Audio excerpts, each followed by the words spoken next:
یہ جو رمضان کا پورا پروگرام ہے اس کا کلائمیکس ہے، جیسے کہ حدیث میں آتا ہے لِكُلِّ شَيْءٍ ذَرْوَةٌ وَذَرْوَةُ الْقُرْآنِ سورۃ البقرہ، ہر شے کی ایک چوٹی ہوتی ہے، قرآن کی چوٹی سورہ بقرہ ہے۔ اسی طریقے سے ہر پروگرام کا ایک کلائمیکس ہوتا ہے، جسے آپ کہتے ہیں کلائمیکس، نقطہ عروج۔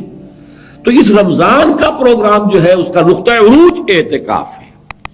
یہ روح انسانی اس درجے اللہ کی طرف متوجہ ہو جائے کہ اب علائق دنیاوی، اپنے روٹین، اپنے کاروبار، ان سب سے ایک دفعہ 10 دن کے لیے، 9 دن کے لیے تعلق منقطع کر کے اور صرف اپنے رب کی چوکھٹ پر آ کر بیٹھ رہے۔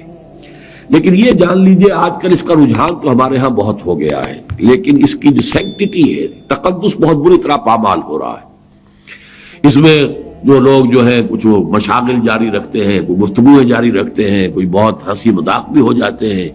میں نے سنا بعض جگہ پر اعتکاف میں نوجوان لڑکے آ کے بیٹھ جاتے ہیں تو وہ تاش بھی کھیلتے ہیں۔ میں یہ بات نہ مانتا، لیکن میری گناہ گار آنکھوں نے عین میدان عرفات میں لوگوں کو تاش کھیلتے ہوئے دیکھا ہے۔ وہاں پہنچ کر تاش کھیل رہے تو دیکھا، میں نے خود دیکھا، اپنی آنکھوں سے دیکھا۔ تو اس طریقے سے یہ کہ ان چیزوں کے اندر یہ جو ہے، یہ تو در حقیقت اس پوری کیفیت کا، روحانیت کا ایک عروج کا معاملہ ہے، بالکل منقطع ہے، گفتگو بھی پسندیدہ نہیں ہے اس میں۔ اور باہر نکلنا مسجد سے صرف یہ کہ جو ہماری عادت ہے کہ ہر روز نہانا ہے، نہ نہائے تو طبیعت میں کسل رہتا ہے، تو اسی کو تو توڑنا مقصود ہے۔ نہانے کی بھی اجازت نہیں ہے، یہ تو یہ کہ اگر غسل واجب ہو گیا ہے کسی وجہ سے آپ کے لیے، تب تو آپ غسل کے لیے باہر نکل سکتے ہیں، ورنہ نہیں۔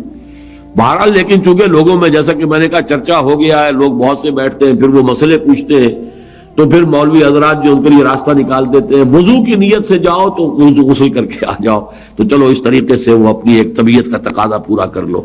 تو یہ چیزیں نہیں، اصل اس کی روح کو سمجھنا چاہیے۔ یہ تو ہمہ تن ہمہ وجوہ جو ہے اللہ کی طرف نو لگانا، اور اس کے اندر باقی تمام چیزیں جو ہے ان سے منقطع ہو جانا۔